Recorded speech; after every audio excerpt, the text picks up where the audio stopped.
What is up, my fellow modders? Today we are going to take a look at this solderless solution to LED mod your Xbox One controller. Stay tuned.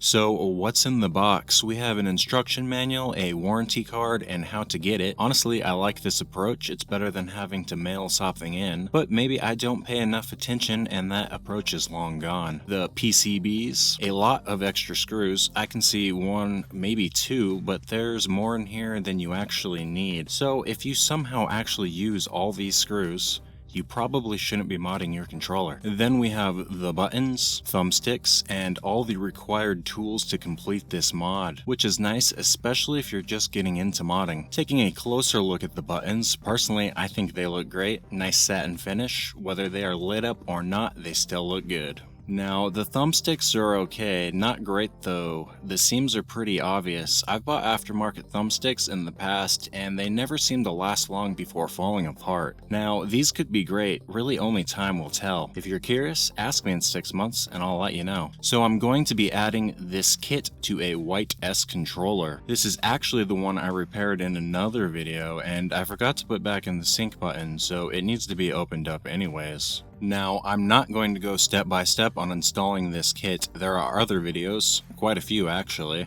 and honestly a video really isn't needed. They really did put a lot of effort into this install manual. The English is a little off here and there, but it's perfectly understandable, and if you're making this your first mod, then I'd say you're in good hands here. The only thing you really need to worry about is making sure it's compatible and checking your model number. This is extremely easy and all you need to do is take off the battery cover. Ignore the rust/battery corrosion.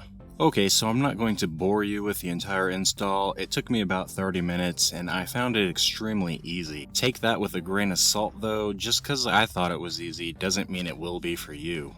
I honestly struggled the most with getting the side bits off the controller. I hate things that snap together and have to be pried off. The other part that was kind of annoying is when you have to plug the second controller PCB back in and attach the adhesive PCB to it upside down. It's a small area, it's sticky, and it has to be aligned properly. Now, there is a step that says you need to shove a piece of paper underneath the connector. I didn't. I just shoved them in their appropriate spots. It didn't feel in any danger of coming loose, even with me yanking on it to get the tricky bit aligned. But I will do a test here in a little bit. So here's the finished product. You have to hold this menu button for 5 seconds to turn it on, then you press both of them to cycle through the colors. You get all the colors you'd expect along with the fade and the flash between colors. Pretty standard if you've ever owned an RGB LED strip. Then to turn it off, you have to hold the same menu button again for 5 seconds. Now, if I'm being honest, I don't like that you have to turn it on and off manually. I wish it would come on and go off with the controller. Then having the option to turn it off would be nice. Also, it doesn't save your last chosen color.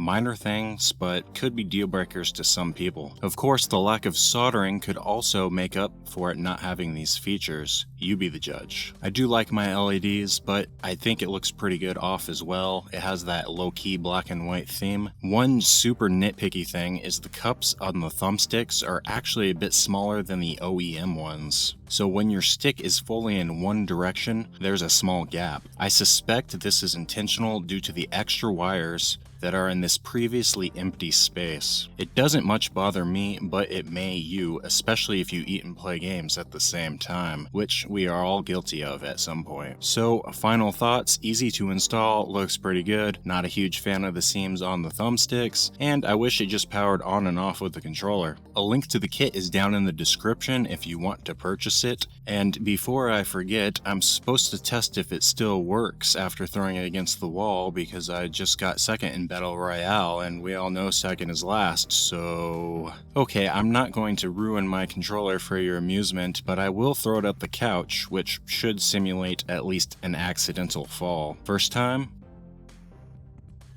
Still works. Second time? Still works. Third time?